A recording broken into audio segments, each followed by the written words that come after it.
a look behind the scenes in the Drunken Fish, Irish League of Legends style.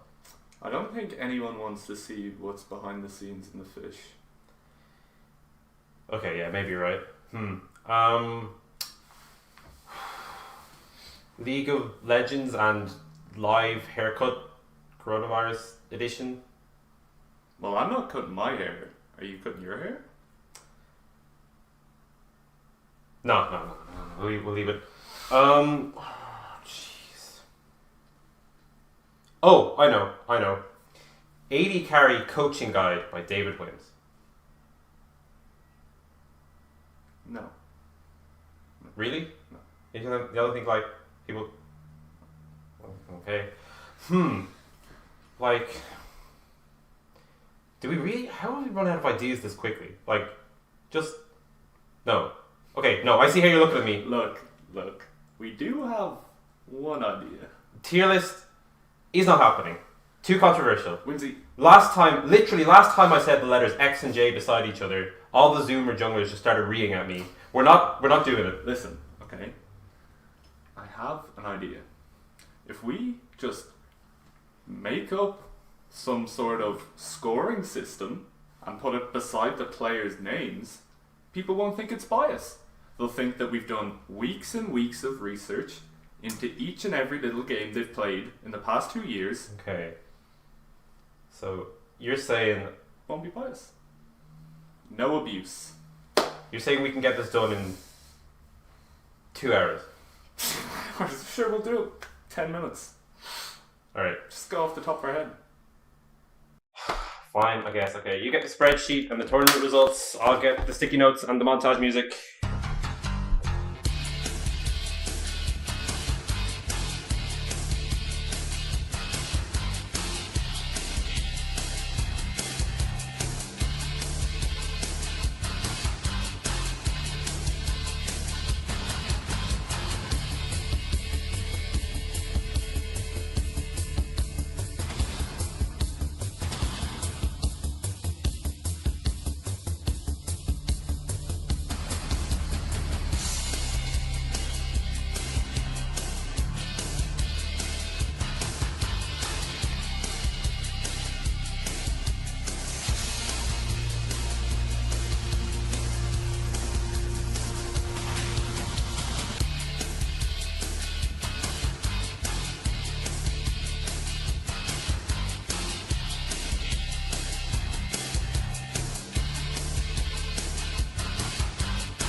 Jesus Christ.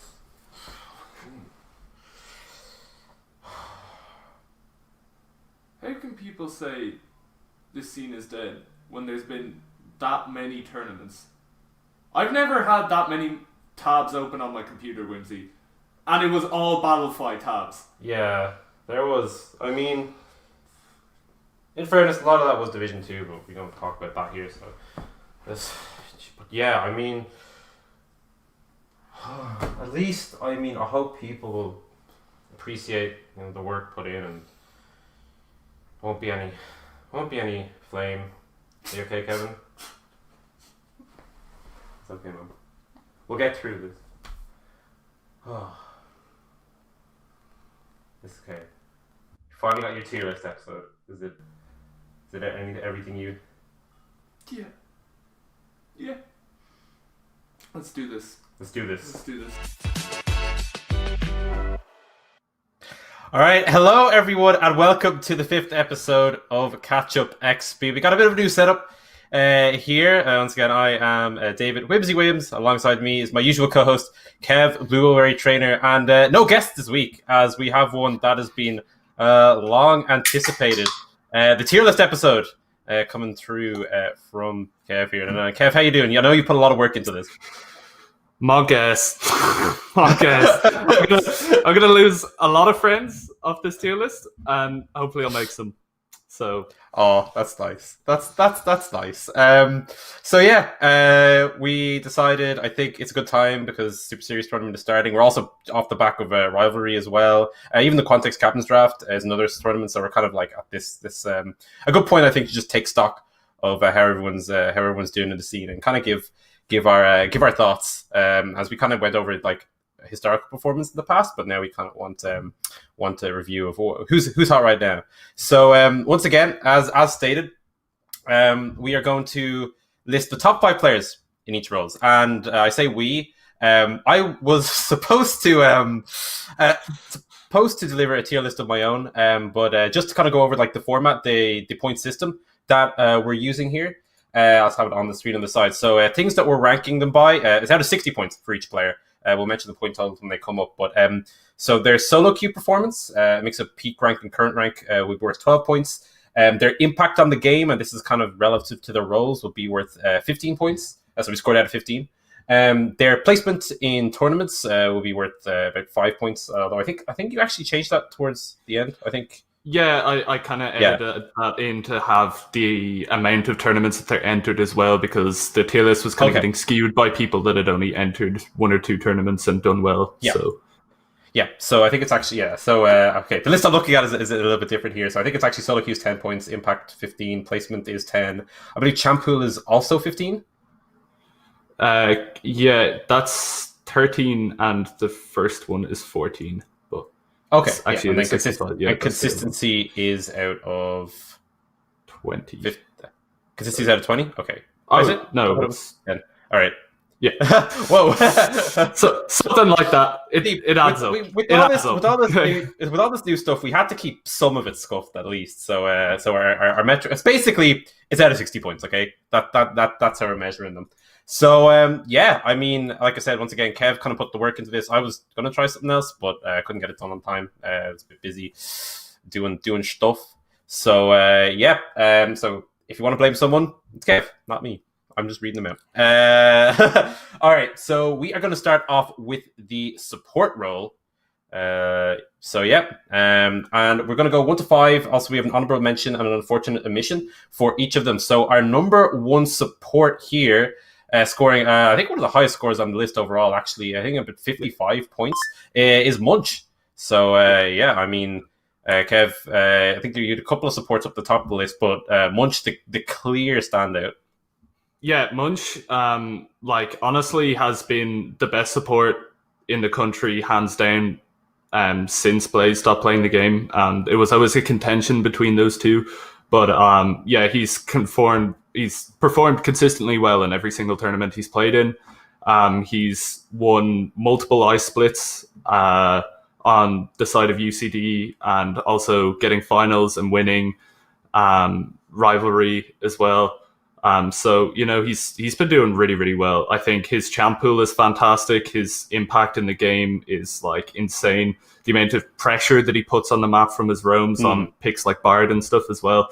Yeah, so he was the standout support for me at the top. Just looking at the scores here, he was actually the only support you gave the full 5 out of 5 on their pressure as part of the impact category. So Kev. A Munch fan.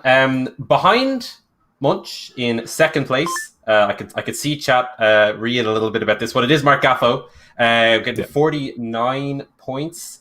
Like I said, recent rivalry winner on Give Me the Bread. So has that recent victory under his belt. And I think actually the average tournament placement is the only category he actually outscored Munch in. But there was a few other things kind of keeping him down a little bit.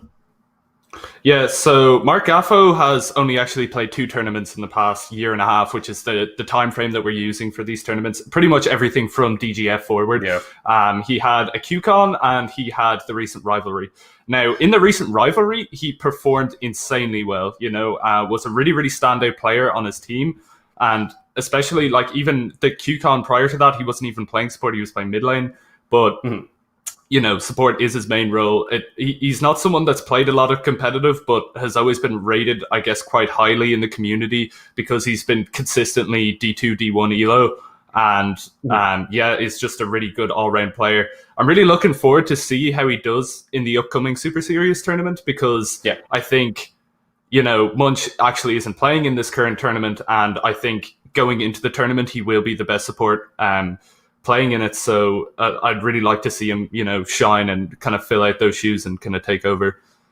Yeah, I believe he's on team. It's is it permasmiling team? It's something to do with permasmiling. Anyway. Yeah, permasmiling. Yeah, which is kind of like the next the version of Give Me the Bread too. So like you said, I think he's in a good position for this upcoming tournament.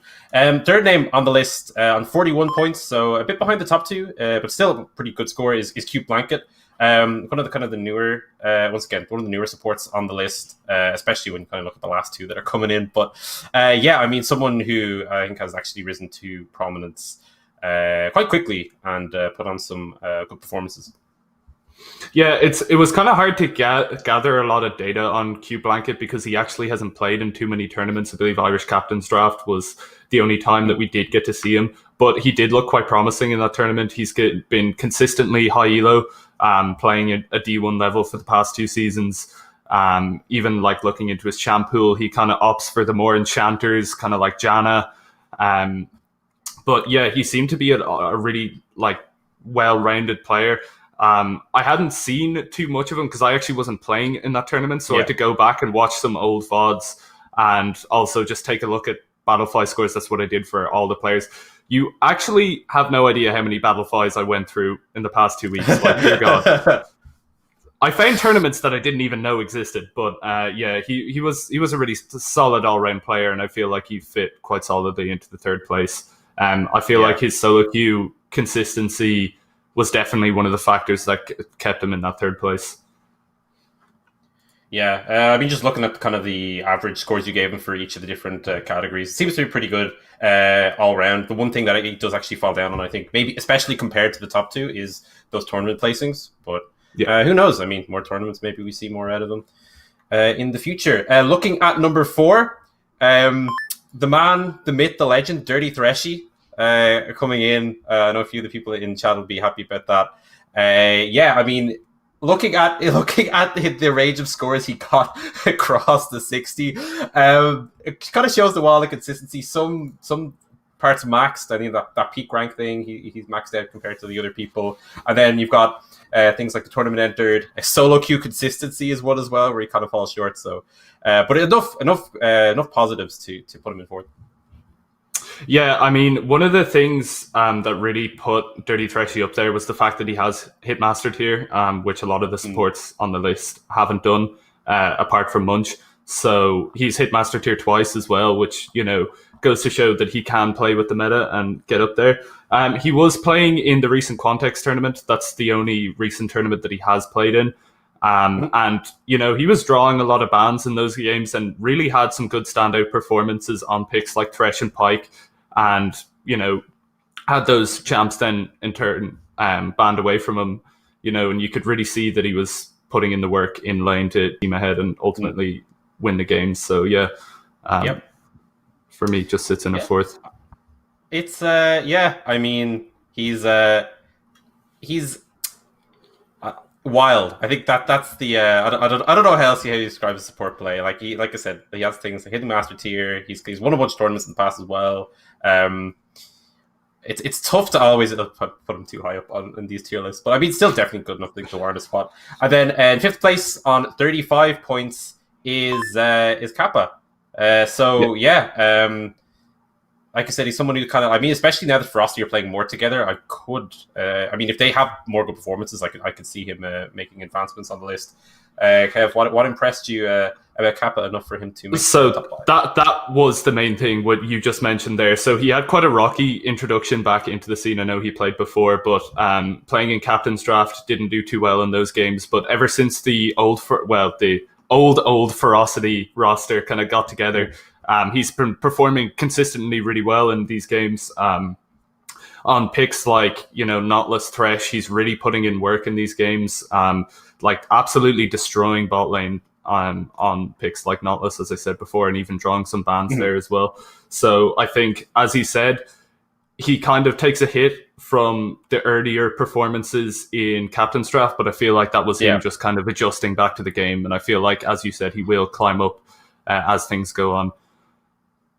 One of the things that also stings him is being D4, but I mean, it do be like that sometimes. A bit of a curse that has sucked in many a man. Hashtag pray for D4 Dano. But so I mean, that's the support top 5. Like I said, I think they're like, I'm really just excited about this kind of the level of supports in general, especially I think some of the, Q Blanco we pegged as a new player. There's also that guy who made playoffs in Red Bull Solo Queue who's a D1 support. So, and I believe he's on a team for this. He's on kind of one of those like those mixed up Division 1 teams for Super Series. You're talking about Mask of Jelly, are you? He's on the team with Crep, Connor G, Blank, and Travis. Oh, okay. That's good. That's a good roster that can make waves actually. So I'm looking forward. We have a couple of extra categories for this. So we have honorable mentions for players who just miss out, and for support it is BGS Curtis. I can see him in chat, a little bit disappointed. Like I said, a player whose performances recently, sometimes leave a bit to be desired. A bit of a joke about the Morgana cues in the skit at the start of the stream.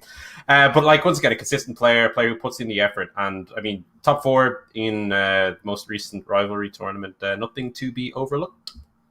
Yeah, I mean, Curtis, as I said, just missed out on the honorable mention spot. Yeah. Well, missed out in the 5th place to get the honorable mention spot.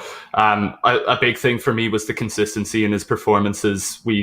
Just even reviewing some of the Battlefield, there was a lot of double-digit death games in there, which obviously isn't ideal for any sort of player. So, I mean, he just missed out, but a player that actually has been performing well recently in terms of tournament placements, even in the past as well. He had a 2nd place finish in Collegiate on the Super Ulster roster that was back then.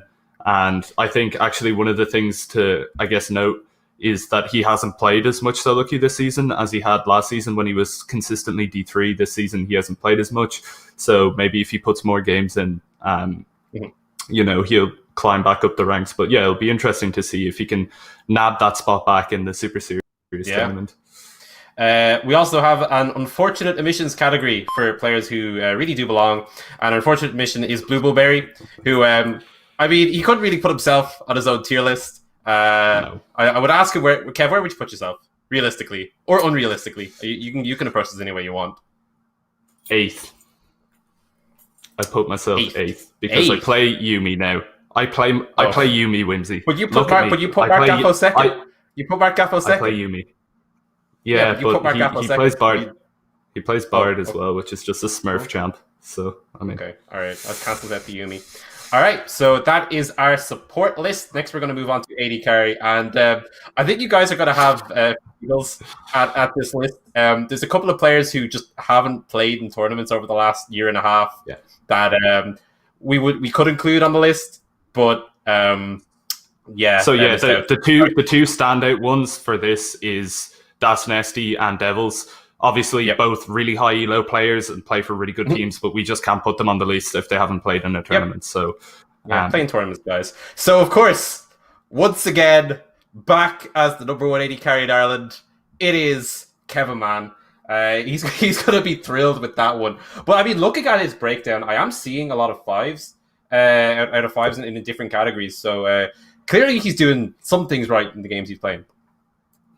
Yeah, I think the only thing that Kevman really falls down on is his consistency. You know, I think we all know, even himself, that he can have some really dips in form. But I feel like when Kevman is on form, he plays insanely well. We saw him play, some huge games internationally at UEM, where he was playing insanely well. He was like a huge part of our team Ogum Revia winning rivalry against the favorites. He was like a really, really standout performer on that. And one of the things that people don't realize is he plays in a ton of tournaments and he always places in those top two, even if you look at all the UCD performances that he's put out and, managed to get first place. And he's the core part of that team, as the captain. So I think Kevin Mann takes that place. Yeah, I mean, you gave Kevin Mann 48.5 out of 60. So, I mean, like I said, it's a little bit lower than the top scoring support, but even so, I mean, like I said, he does well enough in a lot of the categories to put himself at that number one spot. Number two is one of the newer players who's doing quite well is Blank. I would not debate that whatsoever. I think just given the list of players that you have down, he's the clear number two here. I mean, Blank, 41 points overall. There's a few things he trips up on here. I think tournaments entered recently and also current rank. But I mean, aside from that, Blank is actually kind of ticking a lot of the boxes. So it's a little bit unfortunate for Blank because obviously with his main account becoming unusable, he doesn't get any points for current rank because it's below the threshold of Diamond 4. So that was a big thing that kind of stung him in the race against Kevin Mann. Also, there's not too much data to go off. He obviously played in the recent rivalry, but that team didn't actually get too far, even though it had like such a high elo roster. So as we were talking about earlier, he's on quite a stacked team coming into Super Series. So I'd really like to see him kind of have these standout performances that he's capable of, and really make a name for himself in the scene while actually playing competitive games. Yep. I mean, I think actually that's like I said, the same with Cute Blanket as well. I think a similar situation where like the team they're on last tournament, a bit of an odd lineup, and I'm just curious to see how things work out aside from that.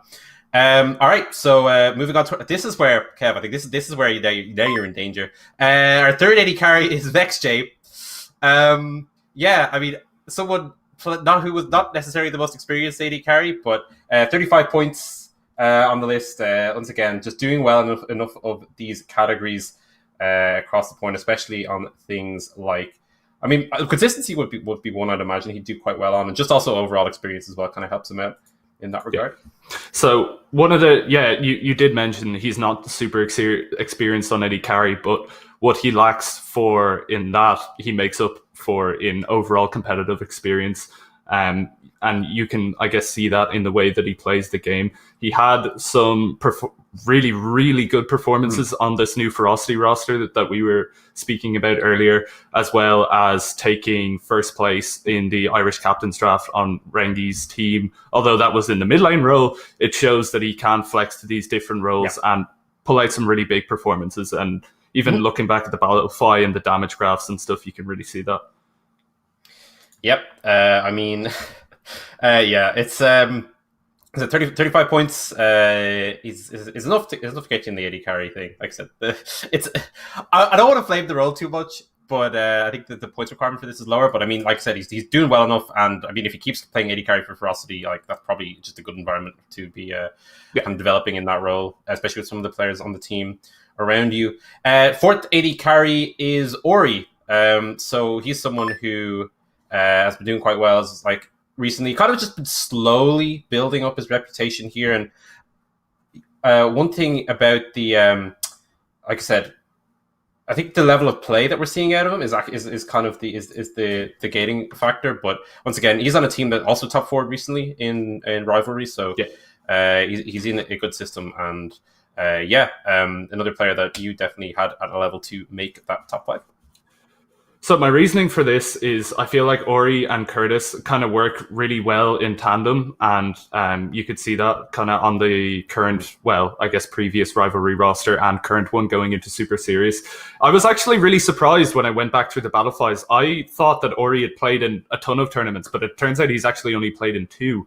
But I think he performs consistently well in these tournaments, and it's kind of cool to see in an AD carry, even games where it looks like the bot side of the map fell behind, he still managed to hold a lead and keep a considerable amount of gold and CS per minute in those games. So he's a real kind of standard methodical AD carry, similar to Blank, that he kind of, plays for the late game as opposed for playing for lane. But he performs consistently doing that. Yep.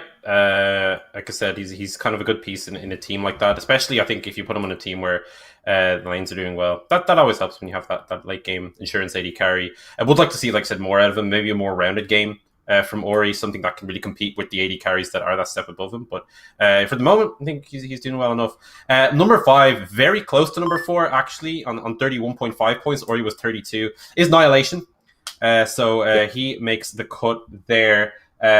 Once again, like I said, he's a player who used to be a top laner, kind of started playing AD carry recently, and it's been a bit of a, I wouldn't say the smoothest transition, but I mean, at this point, he is able to compete at that Div 1 level, which, I mean, given how long he's been playing the role, and as well, like, his level in top lane, I think the fact that he's actually doing well enough to make the top 5 as AD carry is a testament to Annihilation.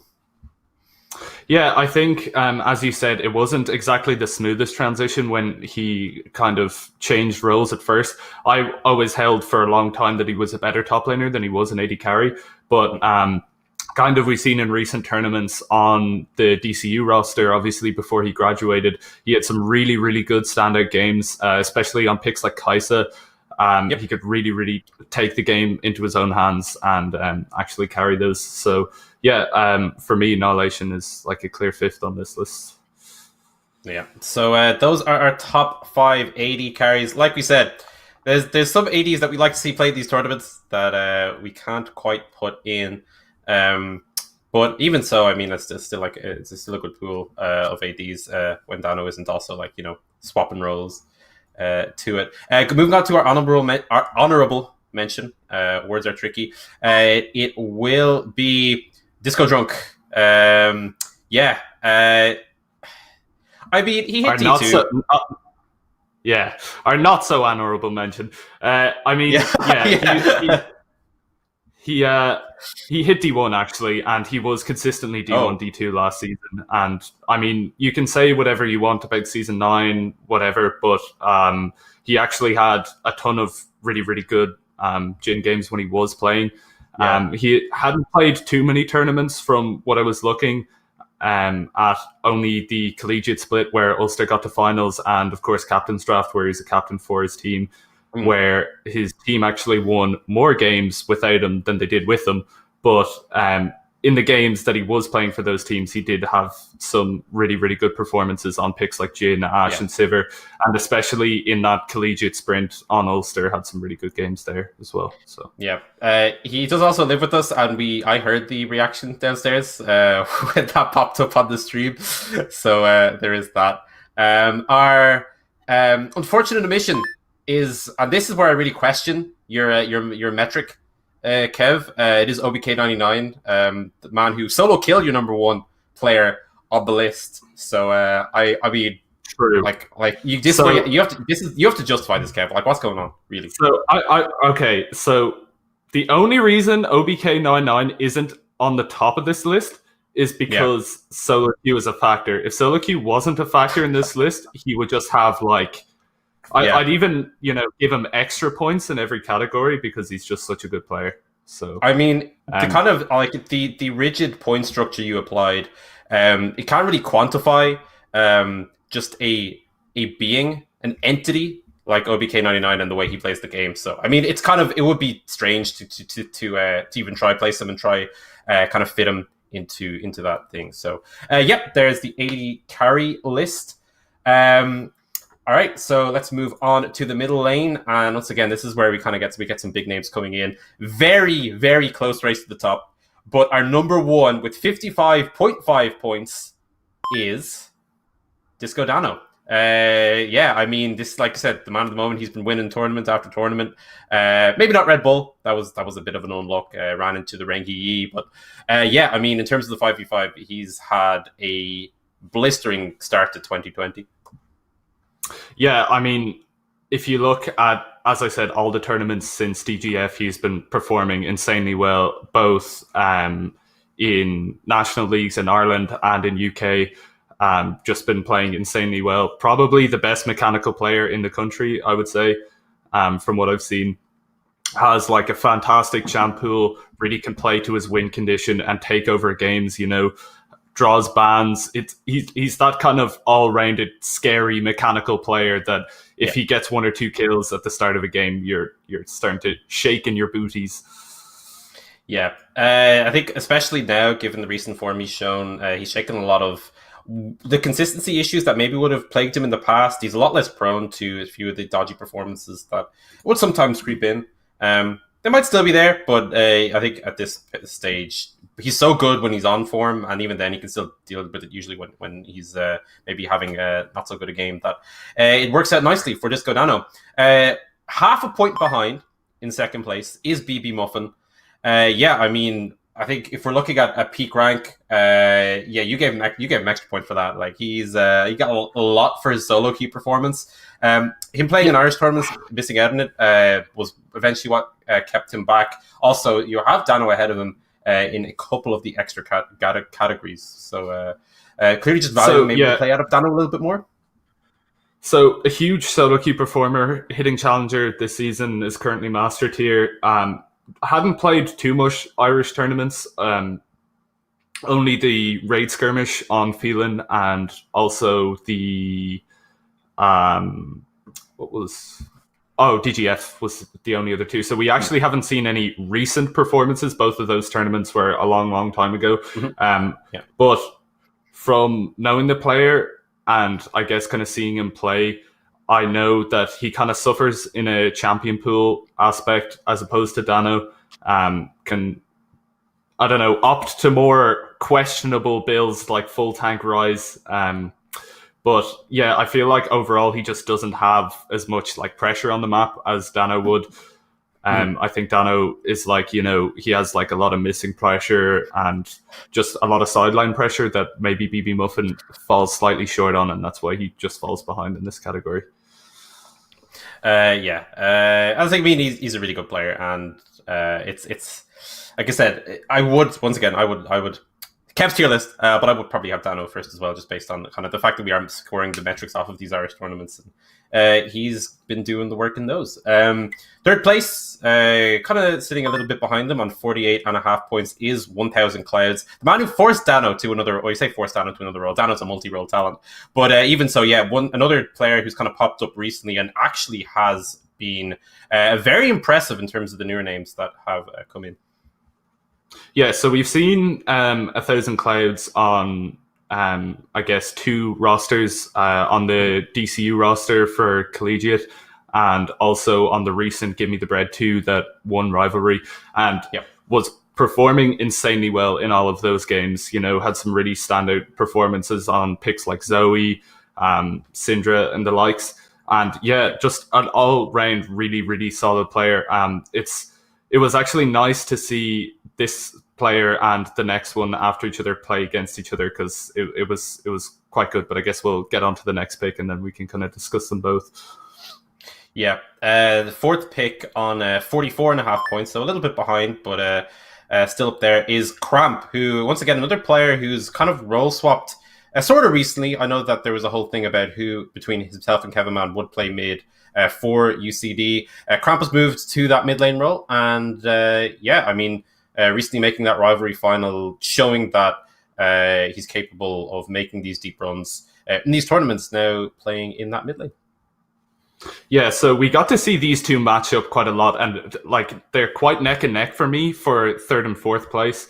I really had to go back and watch the games that they played against each other in both rivalry finals and collegiate finals. I think for me, 1000 Clouds is slightly a better player. Cramp, obviously not a mid laner by default. He was an AD carry player before.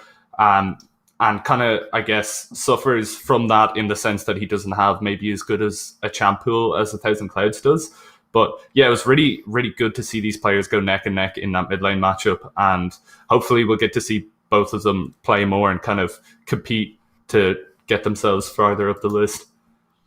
Yeah, definitely. I think for slightly different reasons, I think these are two players who I would also like to see just consistently play that mid lane role. And Like I said, the info we're working off of here is a little bit incomplete, but hopefully with, like I said, lots more tournaments. Hopefully, like next time we do this, whenever that is, we'll have even more to work off of. Our fifth name on the list.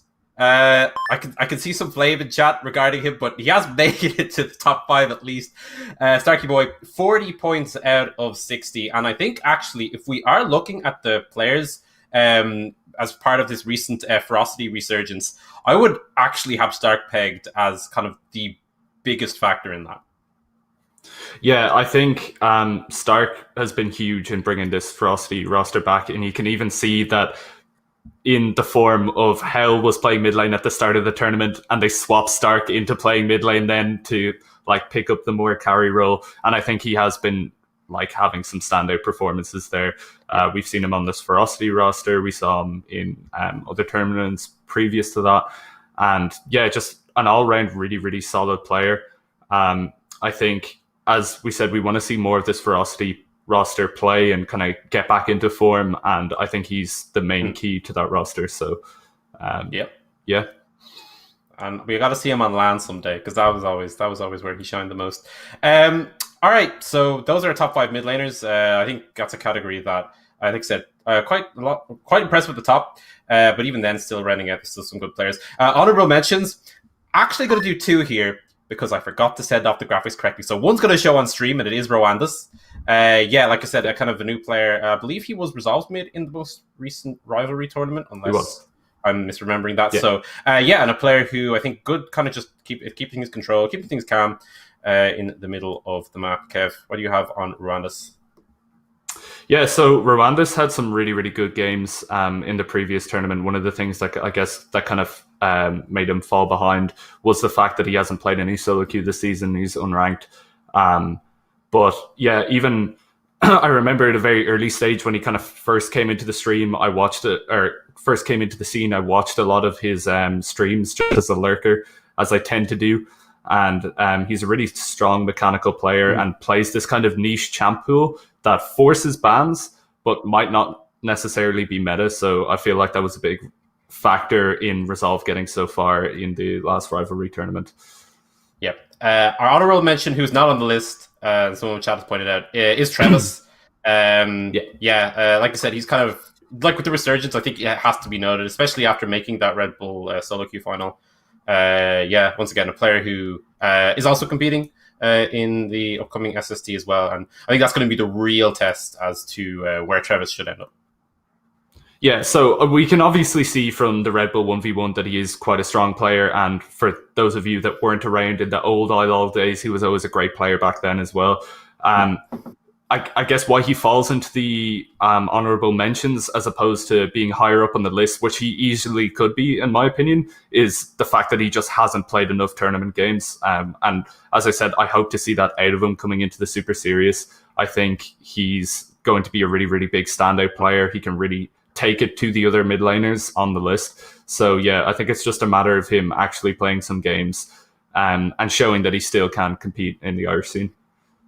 Yeah, and our honorable mention here, I mean, we had a few ways, our unfortunate omission, I should say. And we had a few ways we could go with this, but I think maybe not so much for the League of Legends, but now we've given Asher a list of names to give us some fuel for his next few diss tracks after he took down Kevin Man in such emphatic fashion.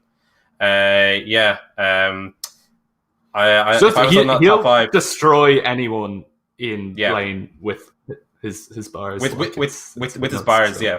Maybe not. Maybe the flow needs some work. Maybe he would have made top 5 if it was a bit better. But the bars, they for now they hurt. They hurt. If they better watch your mouth, Whimsy, or you'll be getting a diss track coming your way fairly soon. Oh man, I said we as a house we've to write some kind of diss track as well, just to, I don't know, who would we write even a diss track about? That's to be looked over in house meetings. All right, so those are our mid laners. That's the mid lane section of the list done. Now we move on to jungle. I made a little joke in the skit about the junglers and their thing, but now we have Kev to judge how they all play now. And it's actually really close to the top of this list, so I'm curious to get into it. Our number 1 jungler is, give me the bread, to turn us rivalry tournament winner, Zeems, at 48 points, topping the list. I mean, he came in about a year ago as a Rengar one trick from UNE, and he's managed to, over the course of a year, turn himself into probably the best jungler in the country at the moment. So quite a quick turnaround. Yeah, the jungle list was quite hard to do. But for me, Zeems, he's only entered 2 tournaments in ILO, but he's won both and been a huge player on both of those, I guess, victories in those tournaments. Really, really strong carry player, playing things like, as you mentioned before, the Rengar when he kind of first came into the scene, playing Captain's Draft, but now more kind of inclines to things like a Graves pick. And yeah, just a really, really strong jungler, emits a lot of pressure and fits really well into the Gimme the Bread roster. We're going to see him play in the next Super Series tournament, so it'll be interesting now to see how the other junglers are going to kind of match up against them, because I feel like the jungle pool for this tournament in particular is quite strong. So yeah, for me, he's at the top right now, but we'll see what happens after this tournament. I mean, you managed to yoink 2 of the junglers for your team, so I mean, I don't know, not sure what your plan is there, but in any case, speaking of those 2 junglers, at number 2, 1 point behind with 47 points, is Costa Corda. Like I said, it's very tough at the top here, but you're obviously impressed with Costa enough to put him at that number 2 spot. Yeah, so again, as it kind of goes for all the UCD players that made it on this team, they've been placing consistently high in every collegiate tournament, which is a huge factor. Obviously, Costa was on the roster with myself that won the rivalry before last and still got the finals. Yeah, and the one that just went by got finals. A jungler that always draws a ban in the form of Karthus, has a lot of pressure on the map. And yeah, just an all-round solid player, to be honest, and for me, fits comfortably into the 2nd place spot. Yeah, it's like I said, I think it could go either way in terms of who you have kind of between these junglers, but I think the results do speak for Costa. He's been very, very consistent on a couple of different teams. So on the other hand, we have a guy who's a little bit held back by his entrance stat recently, but someone who at his apex was on a lot of form. In that 3rd spot, half a point behind Costa. This is very close, guys. Is Dakin. I think the namesake of the Bath Boys. Kev, your thoughts on Dakin? Well, I want to see a few D4kins in chat, because that was the one thing that put him behind Costa, is the fact that he has dropped all the way down to D4 this season. He hit peak last season of Grandmaster, like 300 LP, and now he's hard stuck D4. So you really love to see it. Yeah. A man that loves to limit test and loves to, I guess, dabble with the word consistency.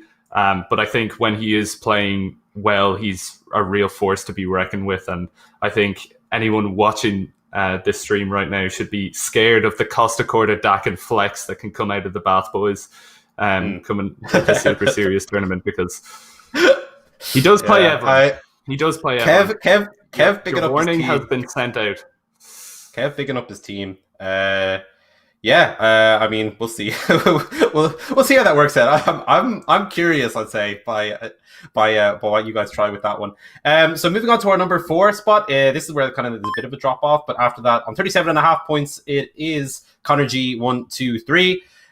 He's kind of been around for a few years, and I think initially it was kind of a player who had focused on the weird champions, still does a little bit in terms of things that aren't necessarily top of the meta, but I mean, the biggest thing about Connor G was that UK Proving Grounds win that he managed to get for himself a while ago. So the results do speak for themselves. Also the recent ranking, he's a guy who's managed to find a way to bring himself up these rankings over the last year or two.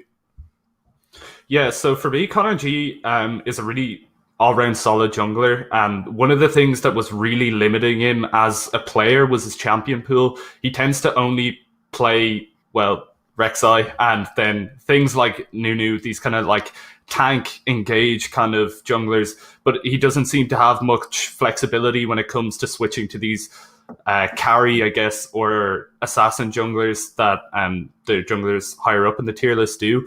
So again, yeah, a really solid player, has had some really standout performances, as you said, done well internationally in UK, but also nationally in the captain's draft where he was playing on Krebs' team, who got to the finals. and has also been playing on some good rosters like Korean 5 in the rivalry tournament that we played in. So it'll be interesting to see how he does in Super Series now. Yeah, always a player who kind of keep track of the progress of, and so get a good team around, and we can actually see him have a big performance. And number 5. All right, guys, chat. You can stop spamming Ducker Z. It is Goose, 36 points. So he's a point and a half behind Connor G. A player who, over the years, has had his positives and his negatives. Initially, a kind of a very big individualistic player. Obviously, I'm speaking from 3 or 4 years ago. Obviously, a big individualist player who kind of maybe the team play aspect was a bit of his downfall. Has much changed, or what do you think of a current day Connor Goose O'Brien?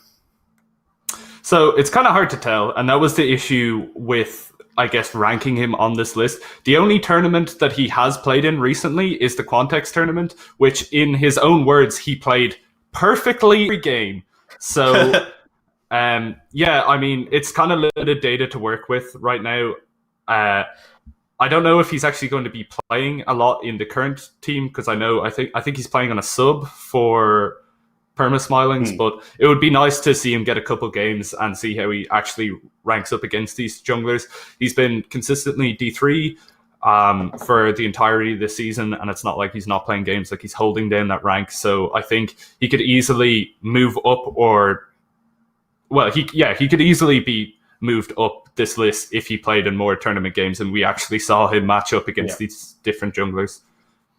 Yep, that's always been the case with Goose. You need to see him against these top level junglers to really see whether he has it to kind of push himself up the list. But enough to make top 5 in any case. So those are the junglers. I think quite well spread out in terms of kind of the performance as well. You can see with how kind of closely grouped a lot of the points were. Moving on to our honorable mention, and this is actually a player who I don't think, like I said, I'm not 100% clued in on most recent stuff, so I don't think I'm clued in at all, but it is Prism there. Kev, want to give us the rundown on your honorable mention? Yeah, so Prism, again, hasn't played a ton of tournaments, only really the collegiate for DIT, which I'm really sad about, because I played 4 splits on DIT, and not once did we have a jungle made Widsy. Not once. Not a single year. There was 1 year that we played with 4 support mains on the roster. But yeah, I mean, he looks like a solid jungler. I've actually sniped him twice in solo queue just randomly, and we won both times. So yeah, I think Prism, I guess he is kind of bouncing between D3, D4. He does spam out a ton of games there. Again, I'd like to see more of him so we can get a better rating of him and see how he kind of matches up against these other junglers that have played more tournaments than him. Yeah, definitely someone I'm interested to see how he develops and what kind of name he can make for himself. Our unfortunate omission, mandated CEO of the stream, it is Husker, ex-jungle main. His artificer is clean. I've been told to tell you to say. I'm not sure I necessarily agree with that, but it is it is what it is. I suppose we had Stark on the list as well, but we kind of needed even more representation. He did also 1v1 former legend Slippy at LAN, so there is that under his belt. But yeah, if anyone wants to say the tier list is rigged at this point, feel free. I mean, we managed to just DQ a bunch of AD carries enough to make your AD carry number 1. So that's kind of, is that not the? Also, OBK wasn't number 1. Just so I mean, we proved that in the past. All right, so those are the junglers. I think that's one that we could. I just want to see all these guys in action, so we can even maybe further cement. But moving on to the top lane, once again, we have a couple at the top that are really big, and I believe actually our highest scoring player across the board here is our number 1 top laner, Rengus. So I think a lot of people will not be very surprised by him coming top of the list, but 58 points here. I mean, and it does make a lot of sense for him because the man is pretty much the complete package right now in the top lane. Yeah, I mean, for me, Rengus is the best Irish player right now, and that's why he has the most points in the list. I think he has been consistently high elo, sits in and around D2, or D1, but also gets master tier. And he has peaked like a couple hundred LP in master tier. Had a full split in the LVP playing for Enclave, and I feel like at the level that he was playing at that tournament was insane. You know, he was a really, really high mechanical player, and I feel like the way he sees the game is very different. His sense of macro is just incredible, and you can see that in the placements that he's done. I think I could be wrong, but I think he had played the most tournaments out of every player on this list, and had not finished anywhere below third place, which is an incredible feat, you know. And he was playing on the DCU roster. Obviously, he was playing on rosters like Give Me the Bread. But yeah, just an all-round standout player for me. Yeah. I mean, like I said, in these tournaments, he's just such an asset in the top lane, given how safely he's just winning out in that part of the map, and the kind of impact he can have from there. Also, his Yi, the stuff of legend. Also, his grasp Teemo, the man said all. And his grasp Teemo. I think Dado will permanently have nightmares about that, even on the same team as him. Second place, half a point behind on 57.5. So our second highest scoring player across the board is Zizzle. Once again, we are taking results since DGF 2018, and he's played a couple, including if you include the raid tournament since then as well. So yeah, I mean, Zizzle, back when he was obviously a little less so now, but if you were to drop back in, I can see the question marks in chat. This is kind of one of the weirder inclusions. But once again, we're working off tournaments of the last year and a half, and then based on that, also just the solo queue rank coming out of him on a consistent basis. I mean, it's pretty hard to deny him the spot. So there was 2 tournaments that he played in. There was DGF itself, which, as we said, was the starting point, and also the raid skirmish where he played on the Phelan second team to the LVP team at the time, and had some really standout performances there. Obviously, a veteran in the Irish scene, not being Irish, but it was always neck and neck between Zizzle and Rengus, and maybe if this were 2 years ago, Zizzle would have been the better top laner. I feel like Rengus takes it now, but Zizzle is a very close second. For me, he hasn't played in any Irish tournaments recently, so it's kind of hard to gauge the two versus each other. Hopefully, they'll both get on international teams, and we can see them kind of match up there. Because it would be nice to see that kind of old school matchup. But as you said, consistently high elo in solo queue. I think he's sitting on master tier right now, but has also been challenger as well. So just an all round great player, but just short of Rengus for me right now. Yeah, like I said, it's a technical inclusion, but when we are putting in the technicalities, like, I mean, he 100% deserves that spot just based on kind of the level of play that he has delivered and would likely deliver were he to play again in Ireland. And like I said, it would be really cool to see those guys match up. Third place on 45 points, so a little bit further down, is Hanash, a UCD top laner, a man who has a couple of weird champion picks, but I think as he's played more in that team environment, you saw what it was like initially a very high skill level that was quite rough around the edges and become more and more refined. Yeah, so one of the nice things to reveal at this point is that every single player on the current UCD roster got onto the list. I think they were like a standout team, and again, Hanash performing like really, really well. From, I guess, reviewing a lot of Battle Fives going way back, and he's only really played in ice tournaments and the recent rivalry, but he's always been someone that's doing like an insane amount of damage every game, even though he's not necessarily present in comms. But he does his own thing and he does it well, I guess. Back when, I guess, Kale was in the Mad-Out, I saw a ton of games where he was drawing a lot of bans there, but also the games that he did get it, he would just completely 1v9 and destroy games on that pick. So, yeah, for me, he's a really good player, sits in behind the top two, and, not a top laner necessarily by trade, but someone that has adapted very well to the role. Yeah, he's really stepped up and kind of like filled that slot for the team and taken his individual skills and applied that in a way that really helps out UCD against a lot of the other teams in these competitions. Number 4, a few points behind on 41. Once again, one of these new names that has impressed quite a bit recently. It is SPRX, top laner for Resolve. I mean, like I said, this is a guy who... I haven't seen much of him, but the games I did see from him, actually, I was quietly impressed with what he was able to do. Yeah, so I guess there is a bit of a point drop out here because every top laner under this now hasn't hit Master Tier in solo queue, but SPRX was someone that was, D1 consistently last season and is now D3, I believe.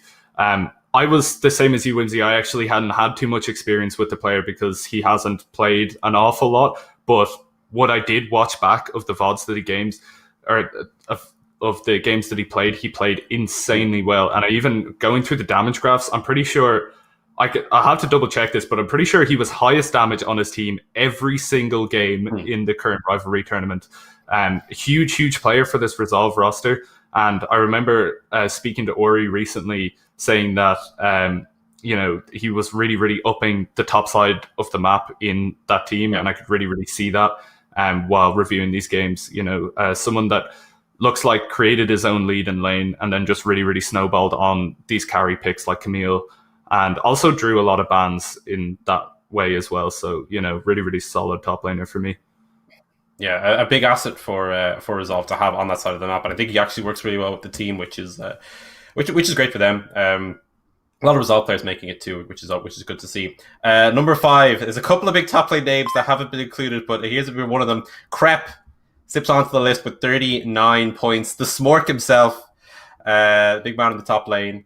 I mean, when Crep gets his champions and when Crep's playing well, it is actually insane to see what he could do. I think especially in some of those captain draft tournaments, you see kind of true Crep unleashed. The Scion goes pretty ham. Yeah, so for me, Crep, the only field that he kind of falls down on as opposed to SBRX is his champ pool not, I guess, being as meta or as relevant, I guess. And he kind of gets stung out in the form that he can only play that very tank style, tank frontline style. He doesn't play too much of, I guess, carry champs unless you count an unkillable Mundo as a carry. But as you said, when he does get these carry champs, he really takes over a game. He's a player that I actually rated 5 out of 5 for the pressure that he always draws on the map, whether that be in the sides or whether that's grouping up with his team. He's a player that's quite good at picking out engages on these Scion picks and also stuff with, also in the form of TPs and that kind of thing. He's a player that you can always expect a TP bot lane. So, for me, just falls short of SPRX in the form of champion pool, but a very solid player. Yeah, I mean, he's like I said, he's the kind of guy who, even though he's down in 5th, and even like he would have been maybe even around that position before, but he just has some of those games. I always think back to the Oof Brigade Trundle and him against that little Resolve team, making the backdoor and just almost soloing in that game at some stages. But I mean, Crep, player who can put in some big performances. Our honorable mention. Like I said, the other major top laner that has not been put down so far. It is Moo. And again, he's actually won a tournament in the over the course of the games that we're looking at when he took that top spot in Rivalry 2019 on Ogum Revia. I mean, certainly a guy who has something left in the tank when he is actually looking to play in these tournaments. Yeah, so for me, Moo has been a great player to play with. I played with him on the DOT roster, and I also played with him on the Ogum Revia roster that we won on. Now, he hasn't played all too recently in tournaments, which is a shame. I know he played some couple games for TUD, but not as much as he used to, which is a kind of shame to see, but has really solid performances on picks like Kled and Shogath, but kind of falls down sometimes by having like weaker lane phases. I think he makes up for that in playing good team fights, but for me, Crep just edges out ahead for now. Sorry, I'm just reading Twitch chat there. It's gonna make our unfortunate admission a little bit more weird. All right, yeah. So, but yeah, I mean, like Moo's a good player, like just consistent, can kind of do a lot more. Our unfortunate admission, he's been unfortunately omitted from Twitch chat because he will not stop spamming. Is Squavo?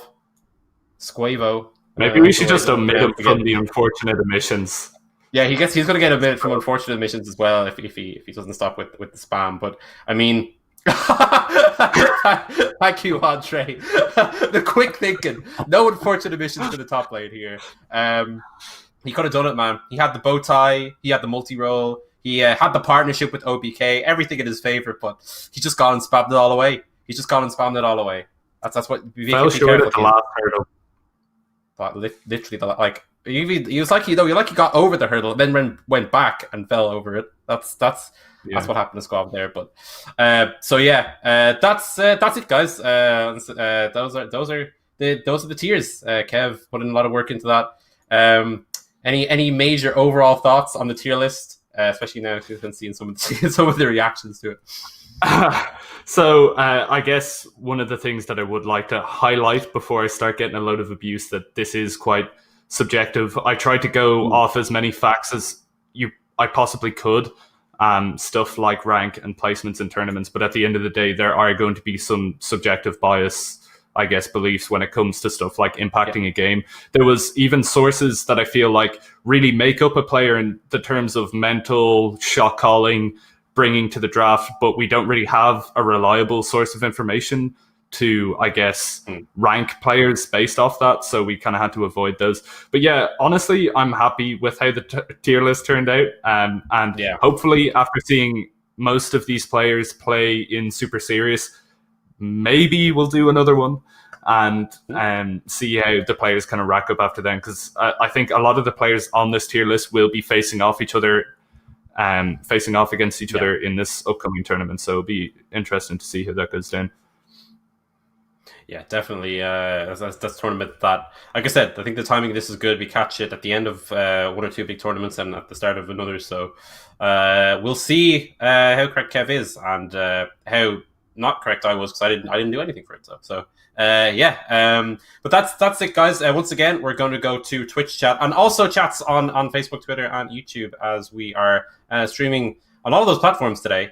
Like I said, the stream got a bit of an upgrade here, so we have the facilities to do all of that, and we're keeping an eye on all the chats. So if you have any questions, please throw it our way.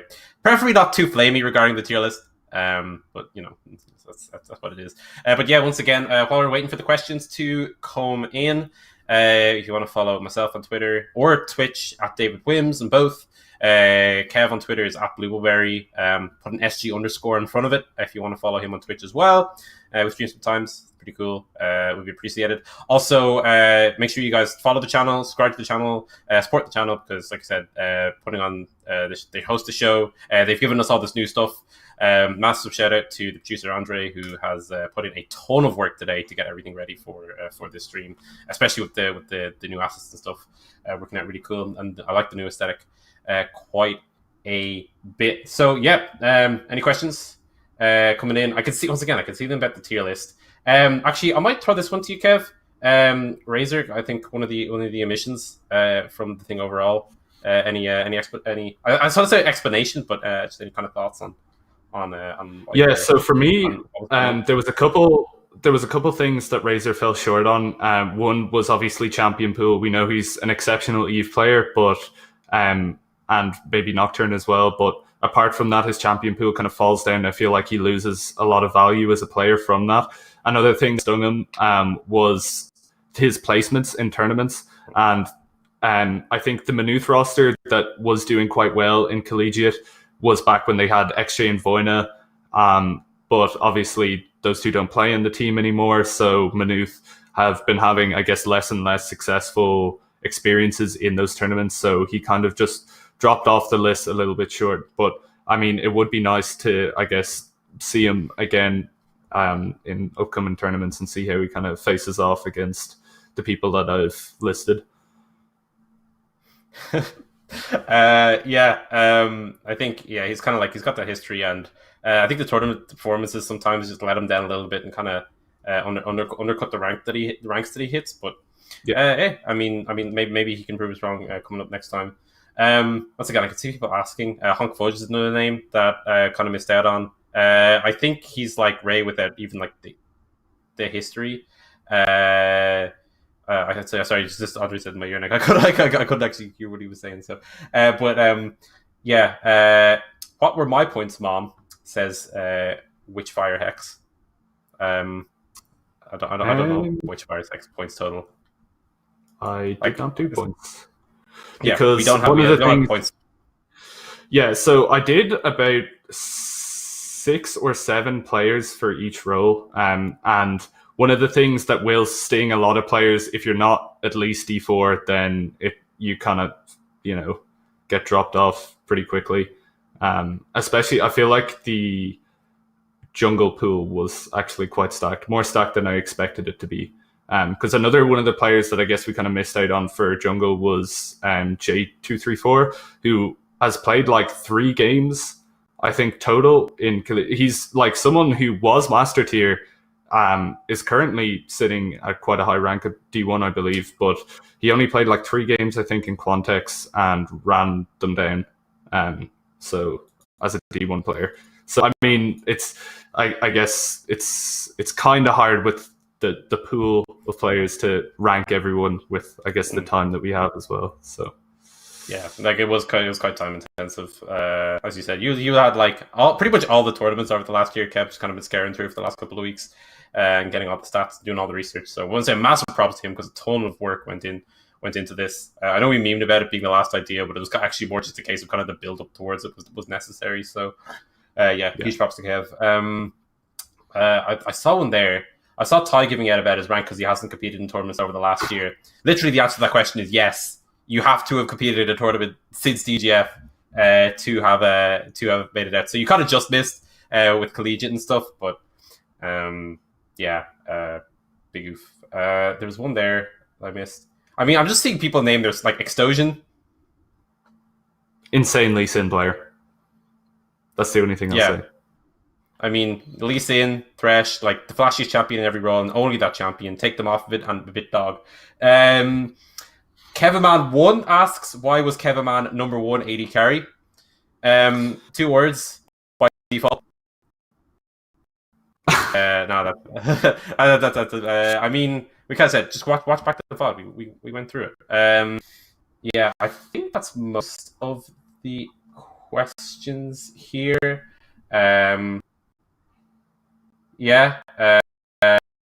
Let's tell about DGF. I'm not counting Gamer Con. No, don't say the G word. Don't allow it. Oh my god, I got so triggered by that comment in Irish League of Legends. I was actually like, oh, it was a good find. It was a good find. I'm so mad. I'm just mad again now. That's what's happened. All right. Before I get would I be above Kevin? Would Blank be above Kevin Man if his account if the original account that he was utilizing was still being utilized? I think he would have been closer, but still behind. And I think it's up to Blank now, I guess, to prove himself in the current tournament that he's better than Kevin Man. So, all right, we'll see. We're also going to have Messi in the mix as well. So it should be interesting. Oh yeah, actually, Messi's another name. So we're going to actually wrap it up there. I mean, Kevin is banned from T and Tommy Top 3. Just thought I'd check that out. But once again, guys, make sure to follow the channel, subscribe to the channel, follow us on all social media. Thank you guys for tuning in. Once again, a lot of work went into this episode. I hope... Jesus, that's GamerCon thing is still going. I hope that you guys enjoyed it, and please don't get too mad at us. Like, it is just a bit of crack. It is subjective at the end of the day, and I mean, just if you are really angry about it, just win Super Serious Tournament. That's all you have to do. But from myself and Kevin and Raid, that will be it this evening. Thank you guys for tuning in, and we'll be back next week at 7 p.m. for episode 6 of Catchup XP. See you then.